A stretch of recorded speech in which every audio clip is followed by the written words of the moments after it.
பேர் சுகாஷினி சார். திருப்பத்தூர் மாவட்டம் மானியம்பட்டி அடுத்த கொத்தக்கோட்டையில இருக்கிறோம். 437 மார்க் சார். அம்மா வந்து இல்ல, அப்பா மட்டும் தான்.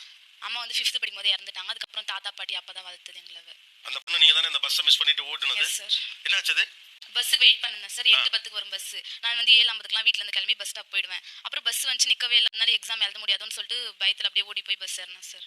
ஏன் அப்போ அது பின்னாலே ஓடணும்னு தோணுச்சு? எக்ஸாம் எழுத முடியலனா அவ்வளவுதான். எக்ஸாம் எழுத முடியலனா அவ்வளவுதான் சார். வீட்டை நான் தான் பாத்துக்கணும். இப்போ நான் தான் படிக்கிறதே சார் எங்க வீட்ல. அதனால இந்த பதட்டத்தோட தான் போய் பரீட்சை எழுதுனீங்க? ஏன்னா கொஞ்சம் மார்க் எடுத்திருப்பேன் சார். இந்த பதட்டத்தோட தான் போய் பரீட்சை எழுதுனீங்க? ஏன்னா கொஞ்சம் மார்க் எடுத்திருப்பேன் சார். இதுதான் அந்த பொண்ணு ஓடின காட்சி.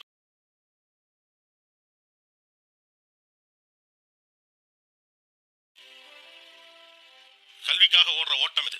நீ என்னை விட்டுட்டு போவியா, நிறுத்தாமலா போவேன்னு அந்த எஜுகேஷன் உங்களை உந்தி தள்ளுது. அதை விட்டு அடுத்த பஸ் எப்போ?